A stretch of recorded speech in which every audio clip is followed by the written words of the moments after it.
욥기 36장 17절, 욥기 36장 17절부터 마지막 절까지 한 절씩 교독합니다. 예배당에 나온 교우들은 말씀 읽는 데에 굉장히 선명하겠지만 가정에 있는 교우들이 그렇지 못합니다. 잘 따라서 함께 말씀을 교독해 주길 바랍니다. 제가 먼저 17절을 읽겠습니다. 이제는 악인의 받을 벌이 그대에게 가득하였고 심판과 정의가 그대를 잡았나니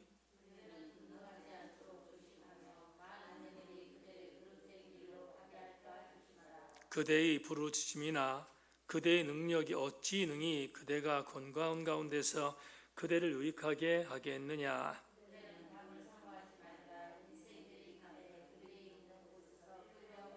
삼가 악으로 치우치지 말라. 그대가 환난보다 이것을 택하였느니라.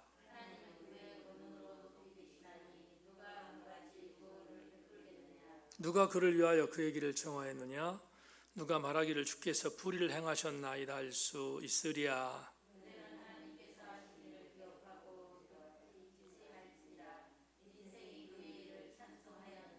그의 일을 모든 사람이 우러러보나니 먼 데서도 보느니라.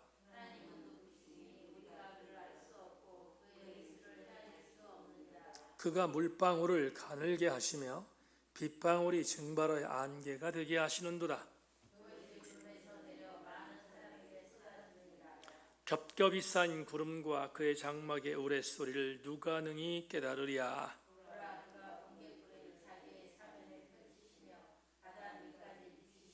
이런 것들로 만민을 심판하시며 음식을 풍성하게 주시느니라.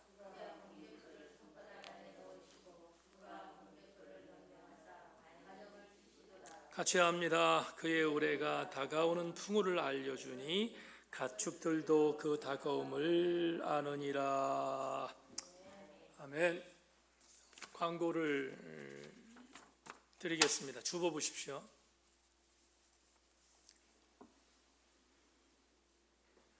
돌아오는 주일날 비전 주일로 예배를 드리겠습니다. 그리고 주일 3부 예배를 교우들이 좀 많이 참석해 주실 수 있기를 바랍니다. 교회 방역을 예배 때마다 진행하고 있습니다. 교우들 소독 냄새가 있어도 인체에 온 것은 아니니까 염려하지 마시기를 부탁하고요. 그리고 5월 31일 주일이 한국교회연합회에서 이제는 한기총이 교회의 대표기관이 아니고요. 한국교회연합회가 한국교회의 대표기관이라고 보시면 됩니다. 한교연에서 5월 31일을 한국교회 주일 정상화 주일로 제정을 했습니다. 이태원 게이바 때문에 어려움이 있긴 하지만 정상화가 될 수 있도록 최선을 다해 주실 수 있기를 부탁하고, 우리 교우들 사실은 여기 나와서 예배를 드리는 분들이야 염려 없지만 우리 교우들도 예배를 소홀히 하지 않도록 해주기를 부탁합니다. 그리고 우리 교회의 오프라인 예배 말고 온라인에서 예배를 드리는 교우들마다 온라인이 하나의 습관이 돼서는 안 되겠습니다. 그렇게 하시고 오프라인 예배에 최선을 다해 주실 수 있기를 바랍니다. 제가 오늘 설교 중에 말을 좀 하겠는데 그런 모든 부분들을 잘 여러분이 하시고, 특별히 온라인 예배를 드리는 분들은 유념해 줄 수 있기를 말씀을 드립니다. 네. 우리 찬송 한 장 더 드리고 오늘 말씀의 은혜를 나누죠. 아까 불렀던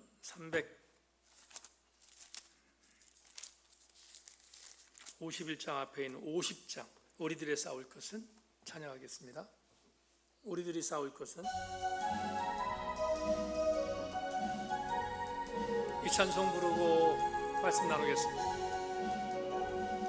우리들이 싸울 것은 혈기 아니요 싸울 것은 육체 아니요 마귀 권세 맞서 싸워 깨쳐버리고 죽을 영혼 살릴 것이 무반주로 합니다. 한 마음으로 힘써 나가세 한 마음으로 힘써 싸우세 악한 마귀 군사들과 힘써 싸워서 승전고를 올리기까지 우리들의 입은 갑옷새가 아니요 우리들이 가진 검은 강철 아니요 하나님께 받아 가진 평화의 복음 거룩하신 말씀이로다. 한 마음으로 힘써 나가세 한 마음으로 힘써 싸우세 악한 마귀 군사들과 힘써 싸워서 승전고를 올리기까지 악한 마귀 제 아무리 강할지라도 우리들의 대장 예수 앞서가시니 주저 말고 용감하게 힘써 싸우세 죄의 승리 얻을 때까지 한 마음으로 힘써 나가세 한 마음으로 힘써 싸우세 악한 마귀 군사들과 힘써 싸워서 승전고를 올리기까지 죄악 중에 빠진 사람 죄를 뉘우쳐 십자가에 달린 예수 믿기만 하면 위태한 데 빠진 영원 구원 얻어서 전국 백성 될 것임일세. 한 마음으로 힘써 나가세 한 마음으로 힘써 싸우세 악한 마귀 군사들과 힘써 싸워서 승전고를 올리기까지. 아멘. 기도합니다. 하나님, 오늘 수요일 저녁 예배에 사랑하는 교우들이 함께 모여서 예배를 드립니다. 적은 무리가 모였지만 예배가 그리워서 예배를 하나님께 드리지 않으면 안 되는 우리의 영적인 감동이 있어서 주님 앞에 나온 교우들이오니 주님이 매만져 주셔서 하나님 예배하고 돌아갈 때는 예배를 참 잘 드렸다고 감동으로 돌아갈 수 있게 하여 주옵소서. 하나님, 이 시간 우리 모두를 주의 은혜 안에 사로잡아 주시기를 원하오며 우리 주 예수 그리스도 이름으로 간절히 기도하옵나이다. 아멘. 아멘.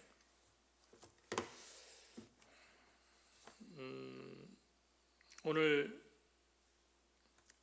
여러분 광고가 아니라 시청에서 전부 다들 문자 메시지를 받으셨을 줄 아는데 우리 제천에 사는 사람은 아닌데 이태원에 이빠에 갔다가 확진 판정을 받고 제천에 와서 제천에서 머물렀던 사람이 있어서 발칵 뒤집혔습니다. 지금 격리되어 있다고 하는데 유감스럽게 우정재 장로님 가게 옆에 시장을 들렸다 하는 그런 이야기를 들어서 아까 우 장로님 염려가 돼서 전화를 제가 했습니다. 물론 굉장히 민감하게 시장 자체가 민감하게 지금 반응하고 있는 건 당연하고요. 장로님 역시 마찬가지 좀 당황스럽긴 하다 하는 이야기를 나누었습니다. 오늘 수요 예배인데 어떡합니까 목사님 그러길래 제가 오늘 지혜롭게 하셔도 괜찮습니다. 여러 가지 교우들에게 장로님 스스로가 부담되는 게 아니고 교우들에게 피해를 입히면 어떡하나 하는 생각이 들어서 우장로님이 그렇게 말씀하셔서 제가 편안하게 생각하시라고 일단 그렇게 말씀을 드렸는데 우장로님 가정뿐만 아니라 우리 제천 지역에 어려움이 없도록 여러분 특별히 기도해 주시길 부탁하고 모쪼록 모두가 건강한 모습으로 이번 코로나 사태를 잘 이겨나갔으면 좋겠다 하는 마음을 갖고 함께 중보하겠습니다. 오늘 여러분과 함께 엽기서 9번째 시간이 돼서 본문 가지고 잠깐 말씀을 나누겠는데요. 오늘 엘리후의 신학이라는 좀 어려운 제목이지만 제가 풀어서 말씀의 은혜를 좀 나누도록 하겠습니다. 한국 기독교 나사렛 선교교회에 우리 교회가 가입되었습니다. 오늘 정식으로 공문이 왔는데 교단 가입이 완료됐다고 오늘 공문을 받아서 이제 우리 교회는 한국 독립교연합회 제천세인교회가 아니고 한국 기독교 나사렛 선교교회 교단으로 우리 교회가 편입이 됐습니다. 제가 자세한 내용은 다음 주에 다시 한번 우리 전교우가 있는 데서 말씀을 드리도록 하겠습니다. 지난 월요일 날 총회 산하에 있는 나사렛 선교신문사에서 우리 교회를 탐방 왔습니다. 교단 가입에 대한 여러 가지 일들과 또 우리 교회 관심이 굉장히 많아서 지금 교단에서 우리 교회 관심이 굉장히 많습니다. 많아서 우리 교회를 알아보기 위해서 신문사 관계하는 목사님들이 우리 교회를 찾아와서 함께 탐방하고 또 교제하고 돌아갔습니다. 당연한 거지만 신문사에서 일하고 있는 목사님들이 저에게 제천세인교회의 목회 방향성을 신문에 좀 싣고 싶은데 그 방향성에 대한 부분들을 좀 말씀해 달라 이렇게 저희 요청이 됐습니다. 그래서 목회 방향성은 만들어진 게 아니잖아요. 그냥 우리 교우들과 함께 이전에 예배를 통해서 수없이 말했던 우리 교회가 새 인교회니까 세상이 인정하는 교회라고 하는 세상이 인정하는 교회의 목회 방향성에 대한 구체적인 내용들을 함께 좀 나누고 또 전달해 주었습니다. 나성 쪽에서 우리 교회와 같은 이름을 갖고 있는 교회도 없고 굉장히 관심이 많은데 그날 제가 금년에 우리 교우들과 함께 나누었던 우리 교회는 세 가지를 생각하고 달려가고 있다는 이야기를 전했습니다. 첫째는 사도행정적인 역사가 오늘도 나타나는 교회, 그게 우리 교회의 목회 방향성이고, 두 번째는 이미 이루어진 하나님 나라와 아직 오지 않은 하나님 나라에서 긴장감을 갖고 하나님 나라의 백성답게 삶을 사는 것, 그것도 우리 교회의 두 번째의 목회 방향성이고, 그리고 우리 교회는 이 강단이 캐리그마의 신학, 십자가의 도가 절대로 변질되지 않는 목회를 한다. 이렇게 함께 나사렛 신문사에 오신 목사님들과 함께 이런 이야기들을 나누었습니다. 여러분 지금 말씀드렸던 세 가지는 금년에 우리 교회 표에 해당되는 또 하나의 하부 강령이기도 하지만 우리 교회가 이렇게 이 세 가지의 아주 중요한 내용들을 우리 교회가 달려가기 위해서 노력해 왔고요.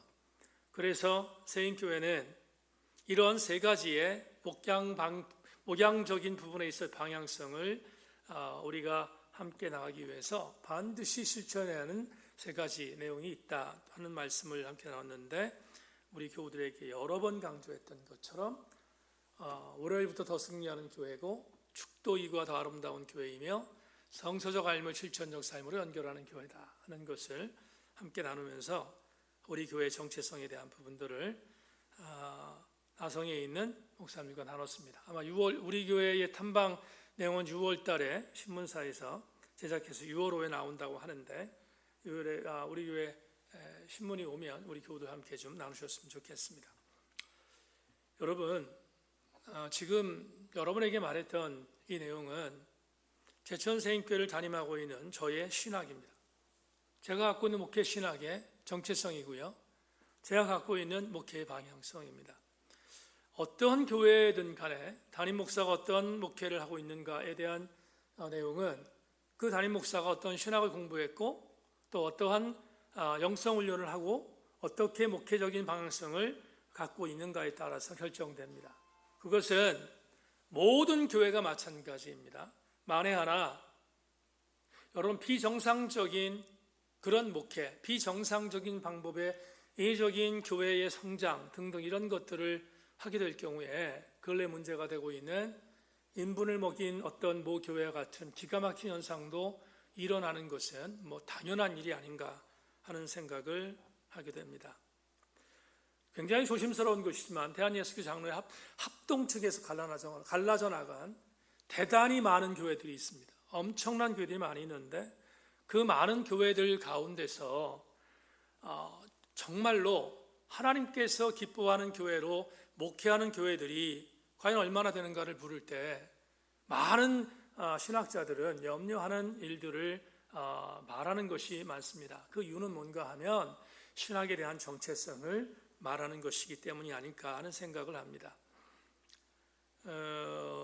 우리 평신도들이 바라볼 때 신학 그러면 목사님만 알면 되는 거지 이렇게 애도르는 사람들이 있을 수 있습니다. 근데 절대로 그러면 안 됩니다. 왜냐하면 목사가 어떤 신앙을 갖고 있느냐에 따라서 그 교회의 정체성이 결정되는 것도 중요하지만 그 신학을 성도들에게 가르쳐야 되기 때문에 그 신학은 성도들에게도 굉장히 중요한 신앙의 기초돌이 된다 하는 거예요. 캐나다에 가면 리젠트 칼리지라는 대학이 있는데 거기서 조직신학을 가르치는 스탠리 그랜트라는 교수님이 이런 얘기를 했습니다. 신학의 기초가 제대로 세워지지 않으면 어떤 외장적인 변화를 가미한다 하더라도 내구성이 강한 구조물이 되기 어렵다. 정말 당연한 얘기죠. 여러분, 기초가 튼튼하지 않은데 무슨 건물이 튼튼할 수 있겠습니까? 우리 성도들에게 있어서 신앙을 만들어주는 가장 중요한 것은 신학인데 그 신학이 얼마나 중요한가 하는 것을 다시 한번 강조하는 스탠리 그랜츠의 말이 아닌가 하는 생각을 합니다. 저는 오늘 여러분에게 신학 이야기를 끄집어낸 이유가 있는데요. 오늘 본문의 주인공이 엘리후, 이제 엘리후의 변론이 얼마 남지 않았는데 엘리후 역시 그가 갖고 있는 신학이 있었어요. 그런데 그가 갖고 있는 신학은 오늘 제가 세 가지로 말씀을 드리려고 하는데 이 세 가지가 정말로 다 우리가 한번 깊이 받아들여야 할 신학이에요. 제가 이 엘리후의 변론하면서 여러 번 얘기했는데요. 우리는 이전에 배웠던, 이전에 학습되어 있었던 제 선배 목사님들이 그렇게 가르쳤어요. 욥은 괜찮은 사람, 엘리후는 못된 놈 이렇게 가르쳤기 때문에 왠지 모르게 엘리후가 뭐를 말하면 엘리후의 것은 거부하기를 원하고 욥은 나름대로 하나님께 항의를 해도 마땅한 항의로 받아들이는 그런 일들이 우리의 뇌 속에 이미 저장되어 있는데 그걸 한번 바꾸는 일들을 여러 번 강조했습니다마는 오늘 엘리후라는 이 사람이 말하고 있는 엘리후가 갖고 있었던 오늘 엘리후의 신학, 이것은 우리가 한번 깊이 생각하고 수용할 수 있는 내용이라면 반드시 수용해야 되는 내용이다 하는 것을 전제하면서 여러분에게 오늘 세 가지로 엘리후가 하고 있었던 신학을 지금부터 말씀드리려고 합니다. 먼저 오늘 18절부터 21절까지 말씀을 먼저 보죠. 먼저 18절부터 21절입니다. 시작하는 9절 봅시다. 18절부터 21절입니다. 같이 읽습니다. 가정에서 예배드리는 분도 같이 읽습니다. 시작. 그대는 분노하지 않도록 조심하며 많은 뇌물이 그대를 거릇된 길로 가게 할까 조심하라. 그대의 부르짖음이나 그대의 능력이 어찌 능히 그대가 곤고한 가운데서 그대를 유익하게 하겠느냐. 그대는 밤을 사모하지 말라. 인생들이 밤에 그들이 있는 곳으로 끌려가리라. 삶과 악으로 치우치지 말라. 그대가 환난보다 이것을 택하였느니라. 아멘. 자, 지금 18절부터 21절까지 말씀을 함께 나눴는데요. 엘리후는 젊은 사람이에요. 그 나이든 욥에게 뭔가 잘못한 것을 지적하는 것을 공부했는데 엘리후가 초반에는 욥이라고 어르신이 당하는 고난은 그건 인과응보의 심판이 아니고 하나님께서 뭔가 가르치시기 위하여, 연단하시기 위하여 주신 그런 벌입니다 하는 것으로 맨 처음에 주장을 했다가 지난주에 살폈죠. 지난주에 그게 좀 변질돼서 욥이라고 하는 이 어르신의 공격하는 엘리후의 공격도 인과응보로 변질됐다 하는 것을 후반부에 우리가 함께 좀 나누었습니다. 그런데 오늘 18절부터 21절 말씀을 보면 엘리후가 욥에 대하여 인과응보라고 하는 그런 죄에 대한 개념으로 설명을 하고 있지만 욥이 아니고 인과응보의 개념이 아닌 보편타당한 말씀으로 18절부터 21절 말씀을 읽어보면 이거는 저와 여러분에게 있어서 반드시 생각하고 함께 동의해야 할 내용이 아닌가 하는 생각을 했어요. 18절부터 21절 우리가 읽었는데요. 거기 무슨 말이 나옵니까? 이런 말이 나와요. 분노하지 말아라. 어른의 욥이라고 하는 사람에게 말합니다. 분노하지 마세요. 이렇게 말합니다. 그 다음에 두 번째 뭘 얘기하냐면 당신이 뭔가를 당신에게 유익하도록 만들기 위하여 나쁜 돈을 통해서 매수하지 말라. 뇌물이라는 말이 나오는데 뇌물을 바치지 말아라. 이렇게 권고합니다. 그런 뒤에 굉장히 상징적인 의미인데 욥에게 말합니다. 어르신, 절대로 밤을 좋아하면 안 돼요. 밤 좋아하지 마세요. 밤이란 말은 어둠을 말하는 것이고요. 어둠은 죄를 말한다고 우리가 해석할 수 있겠죠. 그 다음에 마지막으로 이런 말을 합니다. 밤을 좋아하지 말라 이렇게 말한 뒤에 밤이 있는 곳으로 가지 말라. 죄 있는 곳으로 치우치지 말라. 악으로 치우치지 말라. 이렇게 말을 합니다. 그러면 이 네 가지를 한꺼번에 묶으면 뭐가 되죠? 인간이 죄를 좋아하는 뭐가 돼요? 죄성이 돼요. 죄성.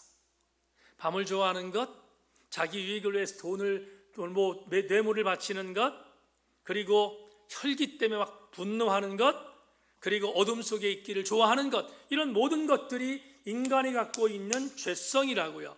원죄로 인하여 우리에게 주어진 죄성이라고요. 지금 엘리후가 뭘 말해요? 욥에게 죄성을 인정하라는 거예요. 당신이 죄성이 있는 존재인 것을 인정하라 이렇게 말합니다. 여러분, 우리는 출발을 잘해야 되는데요.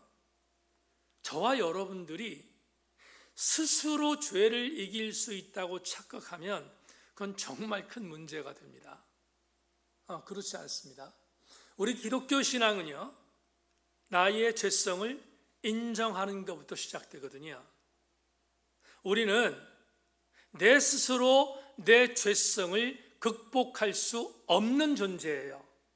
극복할 수 없어요.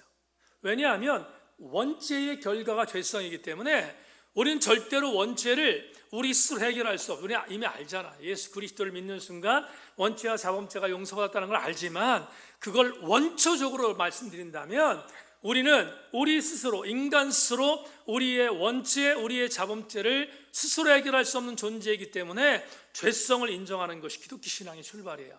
그래서 켈빈도 말했고 제가 공부했던 웨슬리도 말했어요. 인간은 전적으로 타락했다는 거야. 전적으로. 그냥 타락한 게 아니라 전적으로 타락했어. 그걸 인정하는 것이 기독교 신앙이라. 그걸 뻗팅기면 이 사람은 신앙 갖고 있는 사람이 아니에요. 죄성이 있다는 걸 내가 받아들일 때 비로소 나는 기독교 신앙인이 되는 거예요. 여러분, 사도 바울이 얼마나 위대한 하나님의 사람입니까? 우리가 지금 주일날 고린도후서를 보잖아요. 바울만큼 영성이 있는 사람이 어디 있어요? 바울만큼 충만한 하나님의 사람이 어디 있냐고요. 감히 범접할 수 없는 영의 사람이잖아요. 근데 바울이 로마 7장을 보면 자기의 죄성에 대하여 아주 굉장히 리얼하게, 아주 완전히 이렇게 막말로 까발려서 본인의 죄가 어떤지, 본인의 영적 상태가 어떤지를 고백해요.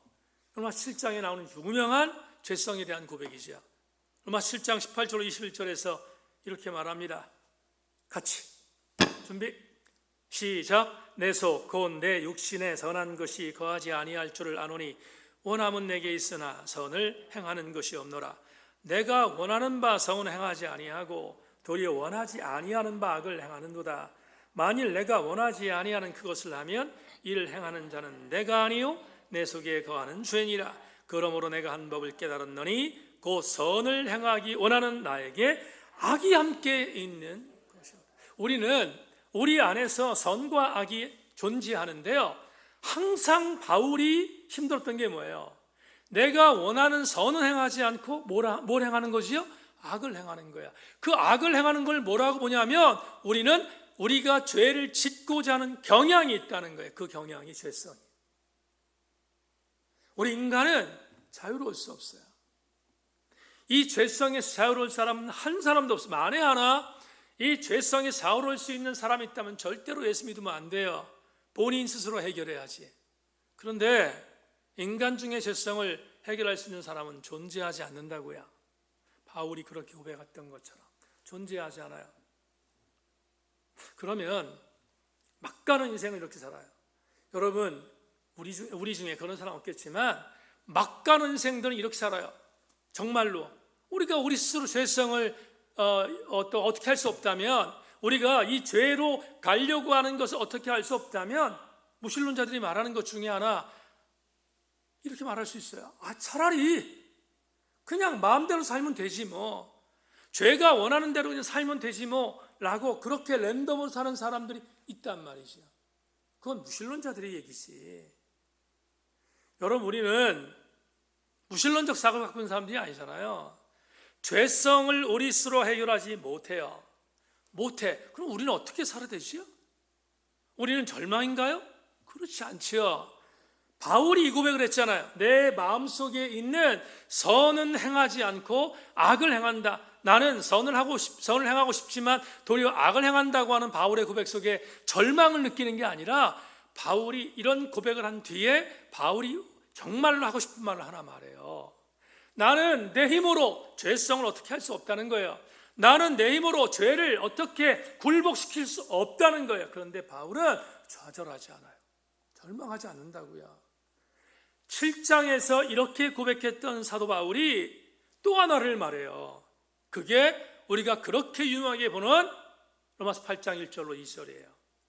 여러분, 로마서 7장의 마지막 절에서 나는 죄를 이길 수 없는 것 같아, 내 안에 항상 죄가 있어, 나는 선을 행하지 못해라고 절망했던 사도 바울이 절망으로 끝내지 않아요.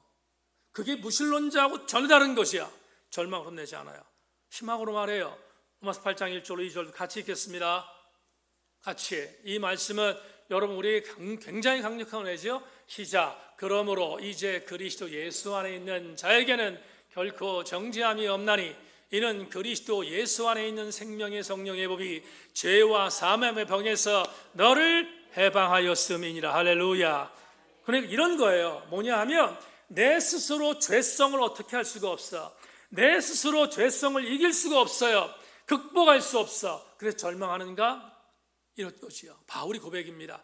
그래서 나는 이길 수 없지만 내가 이길 수 있는 방법이 있다는 거예요. 그게 뭐냐면 나 안에 있는 죄성을 이길 수 있는 가장 강력한 은혜는 성령의 법이 내 안에 들어오면 된다는 거예요. 이 말을 쉽게 말할게요.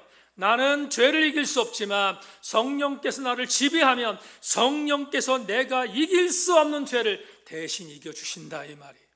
그게 로마서 8장 1절로 2절에 있는 말씀. 성령의 법이 내 안에 있으면 내가 죄와 사망의 법에서 허덕이지 않고 이길 수 있다는 것은 성령께서 나의 죄성을 박살낸다, 이 말이에요.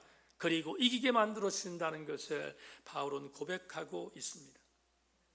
사랑하는 교우 여러분, 그러니까 죄는요, 숨길 만한 대상이 아니에요. 죄는 내가 감추는 대상이 아니라고요. 죄는 고백하고 토로하여 성령께서 그 죄를 인정하시고 그 죄를 통하여 성령께서 나에게 다시 한번 당신께서 이기게 만드시는 역사를 만들기 위하여 죄를 고백하고 토로하는 것이 죄다 이 말이에요. 여러분, 게이바에 있는 사람들이 지금 한 1300명이 연락이 두절됐어요. 안 받아요. 국가에서 별짓을 다 해도 안 받는다고요. 제가 곰곰이 생각했어요. 이 사람들이 왜 숨지? 본인들이 게이라는 것, 레즈비언, 게이, 동성애자들인 게 그것이 창피하니까 그런 자도 있겠죠. 근데요, 여러분 섣부른 게 아니고요. 레즈비언과 게이들, 동성애자들 중에 상당수가 비정상적으로 살잖아요. 아마도 말입니다. 그 게이바에서 일탈하고 한날의 삶에 대한 부분을, 육체적인 찰나를 하나님 정말로 그렇게 추구하기 위해서 한날을 산 사람들이 반이라면, 우리가 알지 못하는 어둠의 세계 속에서 그 안에 엄청난 범죄가 있지 않았겠어요? 왜 그들이 지금 국가에서 검사를 받아라 해도 숨고 있는가? 안 봐도요, 비디오가 하나 있어요. 그들 중에 상당수는 마약 중독자들도 있을 거라. 제정신으로 그렇게 하는 사람 없다고요.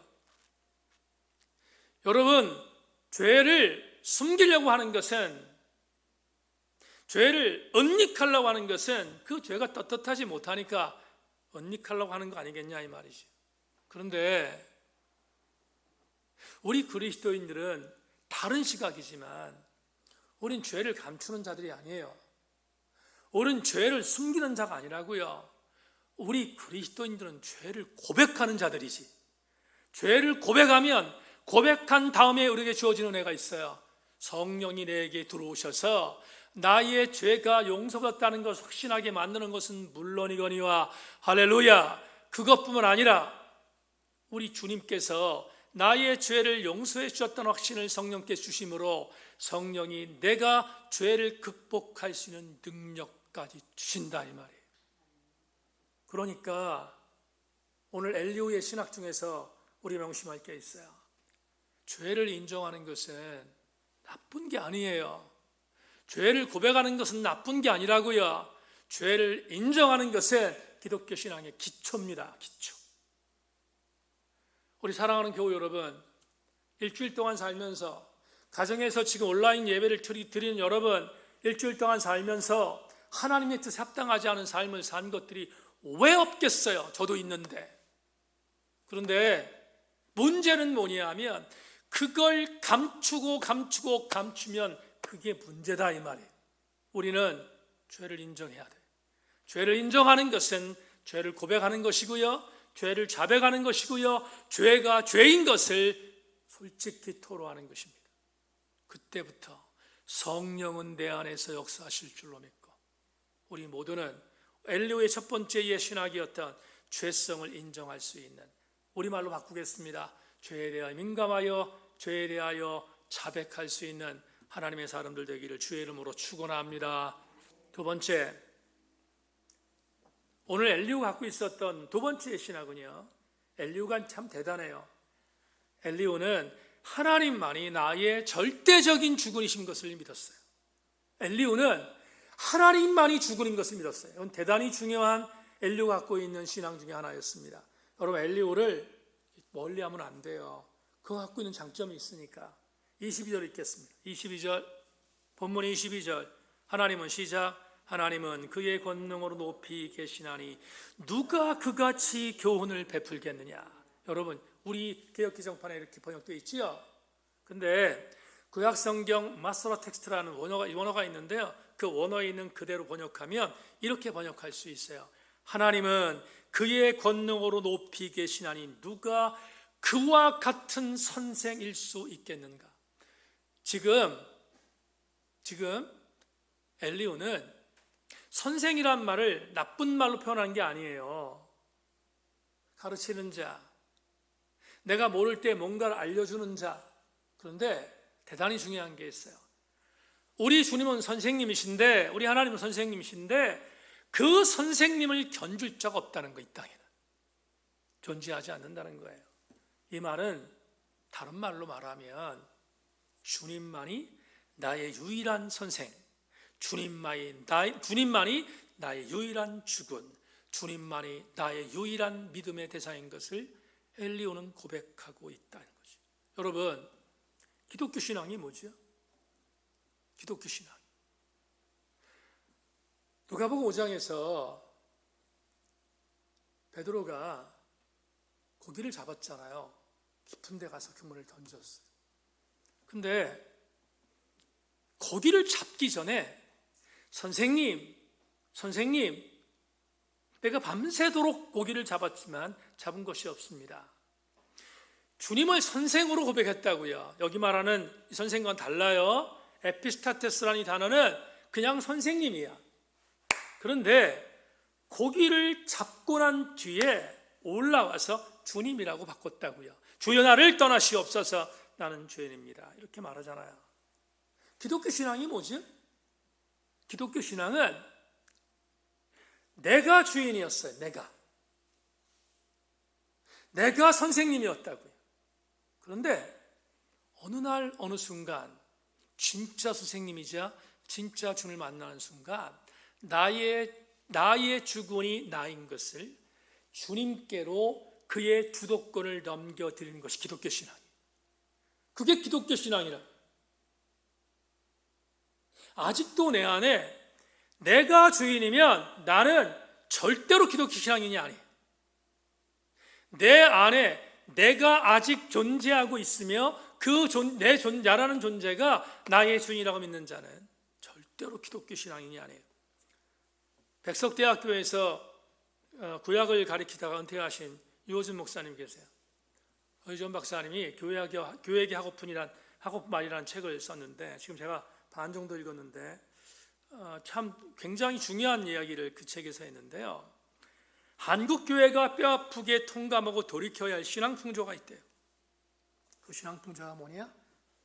아이센트, 자기중심적인 신앙이다. 그래서 이 유 박사님이 이런 얘기를 해요. 누군가가 말했듯이 현대인이면 저도 들어가고 여러분 다 들어갑니다. 현대인들은 철저하게 나를 이 중심이 되는 미 제너레이션 세대입니다. 여러분, 부인할 수 없는 것 같아요. 아니라고 말하지만 나는 내가 중심이 되는 삶을 살고 있는 시대에 살고 있는 존재인 것을 솔직히 말하면 고백할 수밖에 없어요. 그래서 유 박사님이 이런 신앙인들을 가리켜서 이런 신앙을 교회 안에 있는 이런 신앙인들이 있단 말이죠. 이 신앙인들을 가리켜서 왜 신앙생활 하는가 하는 것을 같이 이 책에서 부연하고 있는데요. 읽다가 참 뭐라 그럴까요? 동의했어요. 사실은 주일날 이 말씀을 좀 전할까 했었어요. 전체가 있는 데서 이 말씀을 들어야 될 것 같아서. 제가 오늘 수요일날 여러분이 말씀을 드립니다. 미 제너레이션에 있는 사람들 특징이 뭐냐? 이렇게 말한대요.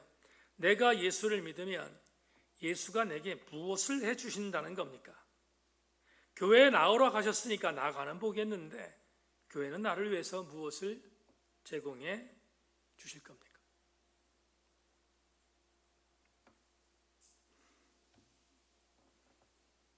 다시 강조합니다.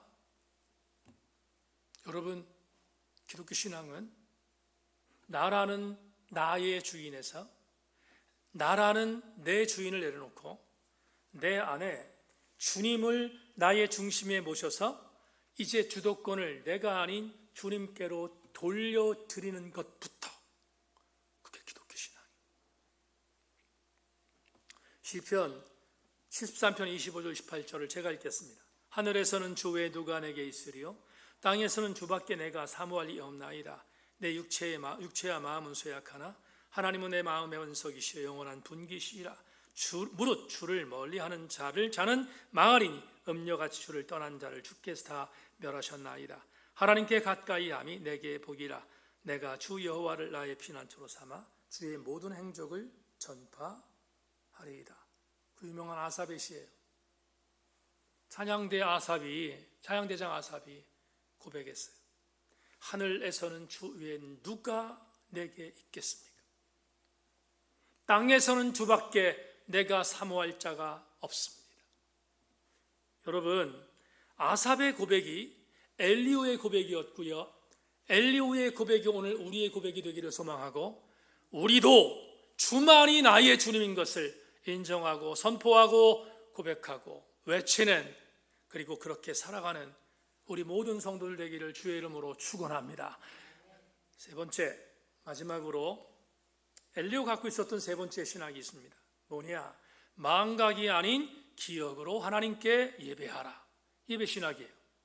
하나님께 예배하라. 24절과 25절 오늘 본문 읽겠습니다. 24절 25절 다 같이 시작. 그대는 하나님께서 하신 일을 기억하고 높이라. 잊지 말지니라. 인생이 그의 일을 찬송하였느니라.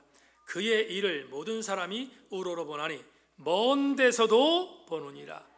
여러분, 엘리후는 이런 고백을 해요.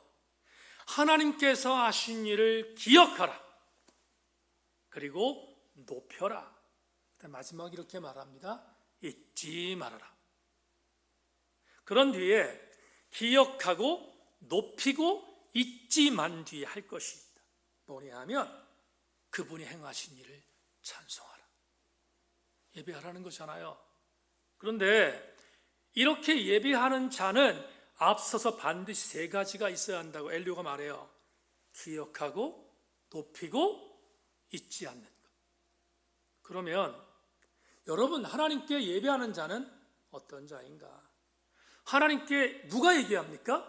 하나님께 예배하는 자는요, 그분이 행하신 일을 기억하는 자, 그분이 행하신 일을 높이는 자, 그리고 그분이 행하신 것을 잊지 않는 자, 그가 하나님께 예배하잖아요. 우리가 오늘 수예배를 드리잖아요. 여러분, 지금 온라인 예배로 어떤 사람은 수요일 예배를 드리지만 어떤 사람은 온라인 예배 자체에 온자도 모르는 예배를 잊어버린 우리 교회 백성도 숱해 많아요. 무슨 차이죠? 지금 예배당에 나와서 예배를 드리는 우리 교우들이나 온라인이라도 지금 하나님 앞에 인터넷을 통하여 예배를 드린 성도들, 공통점이 뭡니까? 하나님을 기억하고 하나님이 나를 위해서 일하시고 하나님께서 나에게 주신 은혜를 기억해서 지금 예배를 드리는 거예요. 반대로 지금 온라인에 온자도 모르며 예배를 폐지하고 있는 사람의 공통점은 뭡니까? 하나님의 예배를 잊어버린 자들이에요. 그들은 다른 말로 표현하면 하나님의 은혜를 잊어버렸고 하나님이 일하신 것들을 망각한 자. 예배 안 드려요. 드리잖아요. 여러분, 신명기서에 모세가 두 번째 이스라엘 신앙 공동체에게 설교한 신명기에서 하나님이 이스라엘 신앙 공동체를 위하여 행하셨던 말씀을 복기하는, 복기라는 말은 다시 기억한다는 거잖아요. 복기하는 메시지 중에서 계속 나오는 메시지가 있어요. 계속 나오는 거예요. 이게 신명기 1장만 나오는 게 아니고 계속 나오는 게 있습니다. 그 중에 신명기 하반부인 신명기 25장에 이런 말씀을 하시지요. 너희는 애굽에서 나오는 길에 아말렉이 내게 행한 일을 기억하라. 곧 그들이 너를 길에서 만나 내가 피곤할 때 내 뒤에 떨어진 약한 자를 쳤고 하나님을 두려워하지 아니하였느니라. 그러므로 내 하나님 여호와께서 내 기업으로 주어 차지하게 하시는 땅에서 내 하나님 여호와께 사방에 있는 모든 적군으로부터 내게 안식을 주실 때 너는 천하에서 아말렉에 대한 기억을 지워버려라. 너는 잊지 말지니라. 여러분, 아말렉이라고 하는 족속이 이스라엘 신앙 공동체를 괴롭혔던 일, 그런데 그 괴롭힘 속에서 하나님이 이스라엘을 도왔던 일 잊지 말라는 거예요. 기억하라는 거예요. 성도 여러분, 하나님이 주셨던 은혜를, 하나님이 나를 통해서 일하셨던 것들을 기억하는 게 뭡니까? 잊지 않는 게 뭐예요? 어려워요? 어렵지 않아요. 하나님이 나를 통하여 일하신 것을 기억하는 것, 하나님께서 나를 통하여 일하셨던 것들을 정말로 다시 정말로 감사하는 마음으로 내가 되새기는 것, 그게 뭐예요? 예배 드리는 거예요. 그게 예배지 뭐예요? 하나님을 잊어버린 자는 공통점이 있습니다. 예배를 무시합니다. 그러나 하나님의 은혜를 기억하는 자는 공통점이 있습니다. 예배를 사모함. 이건 부인할 수 없는 진리입니다. 오늘 26절 33절 마지막 절까지 한번 보고 설교를 맺겠습니다. 여러분, 마지막이니까 한번 다시 같이 읽겠습니다. 중요한 구절이 한 구절 있기 때문에 오늘 세 번째 엘리후의 신학을 나누면서 마지막으로 한번 읽겠습니다. 하나님은 시작. 하나님은 높으시니 우리가 그를 알 수 없고 그의 수를 헤아릴 수 없느니라. 그가 물방울을 가늘게 하시며 빗방울이 증발하여 안개가 되게 하시는도다. 그것이 구름에서 내려 많은 사람에게 쏟아지느니라. 겹겹이 쌓인 구름과 그의 장막의 우레소리를 누가 능히 깨달으랴. 보라, 그가 번갯불을 자기 사면에 펼치시며 바닷밑까지 비치시고 이런 것들로 만민을 심판하시며 음식을 풍성하게 주시느니라. 그가 번갯불을 성바닥 안에 넣으시고 그가 번갯불을 명령하사 관역을 치시도다. 그의 우레가 다가오는 풍우를 알려주니 가축들도 그 다가옴을 아느니라. 이 말씀을 하나로 해석하면 이것입니다. 하나님이 일하셔요. 어떤 걸 통해 일하시는가? 자연을 통하여 일하십니다. 하나님이 일하시는 방법은 자연을 동원해서 일하십니다. 근데 왜 일하시는가? 왜 일하시는가? 그게 오늘 31절에 있죠? 31절. 왜 하나님은 자연을 다 동원해서 일하시는가? 31절만 다시 읽습니다. 시작. 이런 것들로 만민을 심판하시며 음식을 풍성하게 주시느니라. 당신과 나를 위하여 일하십니다. 자연을 동원하여 당신과 나를 통하여 정말로 기쁨이 되도록 하나님이 직접 일하고 계신다고요. 그렇다면 하나님께서 나에게 이런 은혜를 주셨고 이렇게 일하신 것들을 내가 기억한다면 이 은혜를 받은 사람은 잊지 말고 망각하지 말고 해야 할 것이 하나 있다.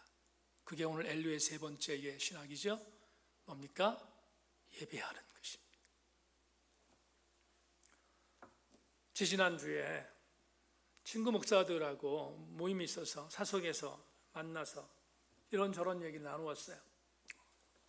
근데 그 중에 친구 한 명이 사석이니까 그동안에 가슴에 있었던 거를, 정말 목회를 최선을 다하는 친구인데 가슴에 있던 것을 저한테 그리고 같이 모인 친구들한테 한마디 했습니다.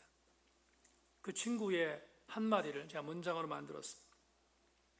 교회는 수달 동안 교우들의 안전을 위해 최선을 다해 전무했던 온라인 시스템으로 예배를 드렸다. 또한 교우들을 케어하기 위해 최선을 다했다. 지난 연휴가 이어진 주일에 교우들에게 안부를 묻기 위해 전화 신방을 했다. 얼떨결에 받은 교우 한 명이 휴가지에 와 있다는 이야기를 털어놓았다. 순간 뭔가 욱하는 것이 올라왔다. 만반의 준비를 다하고 혹시나 모를 교우들의 안전을 위해 최선을 다한 뒤 온라인과 오프라인을 병행하 예배를 드리고 있는데, 그를 위해서 기도를 드렸는데 온라인 예배마저도 무시하고 코로나 바이러스가 무서워 교회 근처는 한 발자국도 오지 않는 인간들이 자기들이 가고 싶은 데는 다 간다. 친구가 말하는데 격앙이 돼서 말했습니다. 근데 왠지 모르게 친구의 말이 마음에 짠했어요. 이유가 뭔지 아십니까? 그 친구의 말이 내가 하고 싶은 말이거든. 여러분, 코로나 바이러스 때문에 제일 민감한 건 목사가 민감합니다. 성도를 다치지 않도록 하기 위해서 정말로 민감하게 준비하고 기도하고 또 참고 기다립니다. 그렇게 2달을 보냈고요. 3달째 들어가고 있습니다. 그런데 혹시나 우리 교회의 성도들 중에 아예 이번 기회에 예배를 잊어버린 자가 있다면 그는 진짜로 비극적인 주인공이 되지 않겠습니까? 은혜를 잊지 않는 것은, 은혜를 망극하지 않는 것은, 성도가 할 수 있는 방법으로 유일한 것은 하나님께 예배하는 것입니다. 우리 모든 성도들마다 절대로 예배를 망각하는 자 되지 말고 하나님의 은혜를 잃어버리는 자, 잊어버리는 자 되지 않기를 바라며 우리 모든 성도들마다 오늘 엘리후가 말했던 세 가지 죄성을 인정하고 성령의 도우심으로 하나님의 기뻐하는 자리에 서기를 바라고 하나님만이 나의 주인인 것을 인정하여 그분이 나를 통하여 일하시기를 소망하며 그분께 우리 모두 함께 예배하는데 부족함이 없는 우리 새인교회 성도들 다 되기를 주님의 이름으로 축원합니다. 하나님 감사합니다. 오늘 주의 말씀을 수요 저녁 예배에 나누었습니다. 엘리후가 갖고 있었던 세 가지의 신학을 함께 해석하여 나누었습니다. 우리 새인교회 성도들 모두도 나는 연약하지만 성령의 강력한 인도함이 있어서 이길 수 있다는 것을 명심하는 성도를 되게 하여 주시고 나의 주님은 유일하신 나의 선생님이시며 나의 주군인 것을 인정하고 그분이 나를 통하여 역사하시기 위하여 나에게 아름다운 은혜를 주시기 위하여 쉴 새 없이 일하시는 것에 감사하는 마음으로 우리 성도들은 하나님께 예배하는 자들 되게 하여 주옵소서. 하나님의 놀라운 은혜가 우리 모두에게 임하기를 소망하며 예수 그리스도의 이름으로 기도하옵나이다.